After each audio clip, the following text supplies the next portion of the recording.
রেলপথে ঢাকায় ফেরা যাত্রীদের চাপ কতটুকু তা জানতে যুক্ত হব সহকর্মী মামুন হোসেনের সাথে। মামুন, কমলাপুরে ঢাকায় ফেরা যাত্রীদের চাপ কতটুকু দেখছেন? সময় মতো ট্রেনগুলো পৌঁছাচ্ছে কিনা, কোনো অভিযোগ রয়েছে কিনা যাত্রীদের, সব মিলিয়ে জানাবেন। চৈতি সকাল থেকেই কিন্তু ঢাকামুখী যে ট্রেনগুলো সেগুলো কিন্তু কমলাপুর রেলওয়ে স্টেশনের ফিরতে শুরু করেছে। আমরা কিন্তু সকাল থেকে যাত্রীদের বেশ চাপ দেখতে পেয়েছি। শুক্রবার ছুটির দিনে তারা যাত্রীরা ঢাকা ফেরা মানুষ কিন্তু তারা কিন্তু ঢাকায় ফিরছেন। আগামীকাল থেকে অনেকেরই অফিস খুলবে, তারা কিন্তু ঢাকায় ফিরতে শুরু করছেন আজকে থেকে। যাত্রীদের থেকে আমরা যে ধরনের অভিযোগ পেয়েছি তারা বলেছেন যে আজকের যে ট্রেনগুলো ঢাকায় ফিরছে সেগুলো কিন্তু 2 ঘন্টা 2.5 ঘন্টা করে কিন্তু দেরি করেছে। তারা আমাদেরকে যেটি জানিয়েছেন যে অতিরিক্ত ধীর গতি এবং বেশ কিছু জায়গায় কিন্তু ট্রেনগুলো থেমে থেমে ঢাকায় এসেছে।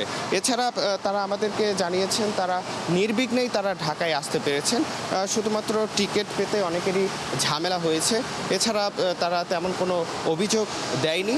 এছাড়া ঢাকা থেকে কিন্তু অনেকেই এখন ঈদের পরে প্রিয়জনদের সাথে সময় কাটাতে কিন্তু ঢাকা ছেড়ে যাচ্ছেন।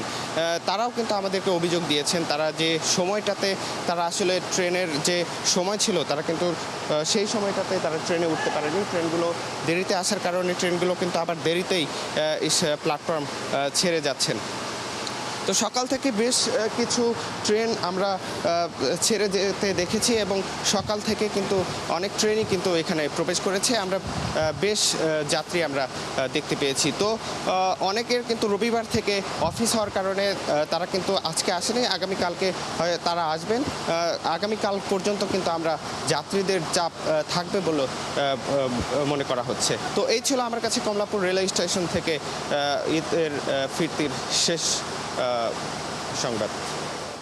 মামুন, ধন্যবাদ আপনাকে। আমাদের সাথে কমলাপুর রেল স্টেশন থেকে যুক্ত ছিলেন সহকর্মী মামুন হোসেন। রেলপথের পর এবার একটি সড়ক পথের খবর জানতে চাই, সহকর্মী শাহরিয়ার ইমতিয়াজ যুক্ত আছেন আমাদের সাথে।